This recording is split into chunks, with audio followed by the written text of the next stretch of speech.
Hello আসসালামু আলাইকুম everyone, চলে এলাম নতুন একটা ভিডিও নিয়ে। আজকে তৈরি করে দেখাবো সিম ভর্তার রেসিপি। কিভাবে আমি পারফেক্টভাবে সিম ভর্তা বানাবো সেটা আজকে এই ভিডিওতে দেখতে পাবেন। এখানে আমি সিমগুলো কেটে ভালো করে ধুয়ে নিয়েছি। এখন এর মধ্যে দিয়ে দিব পরিমাণ মতো কাঁচামরিচ, আর ঝালটা যে যেমন খেতে পছন্দ করেন ঠিক সেই পরিমাণে দিতে হবে।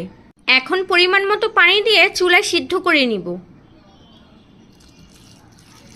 খুব বেশি পানি দেওয়ার প্রয়োজন নেই। চুলায় বসিয়ে দিয়েছি, এখন ঢাকনা দিয়ে ঢেকে সিমগুলো পুরোপুরি সিদ্ধ করে নিব।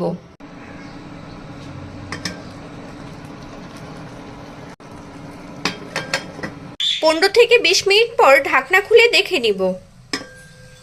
দেখুন সিমের পানিগুলো শুকিয়ে গিয়েছে এবং সিমটা পুরোপুরি সিদ্ধ হয়ে গেছে। এখন চুলা থেকে নামিয়ে সিমগুলো পুরোপুরি ঠান্ডা করে নিব।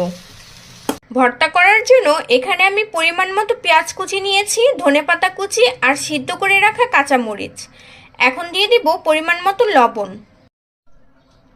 প্রথমে মরিচগুলো চটকে নিতে হবে।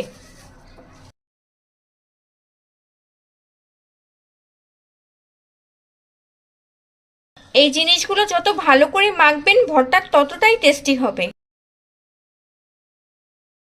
এখন সিমগুলো দিয়ে ভালো করে মেখে নিব।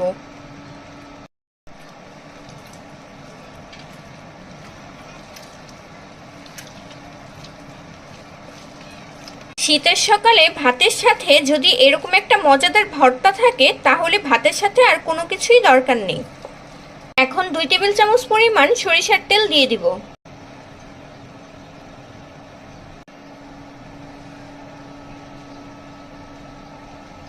এখন আবারও সবগুলো একসাথে ভালো করে মেখে নিব। এখন গরম ভাতের সাথে ভর্তাটা খাওয়ার জন্য একদম রেডি। এখন একটা বাটিতে তুলে পরিবেশন করে নিব। খুব সহজেই তৈরি করে দেখালাম হাতে মাখানো মজাদার সিম ভর্তা। আপনাদের যদি আমার এই ভিডিওটা ভালো লেগে থাকে বাসায় এভাবে একবার হলেও ট্রাই করবেন।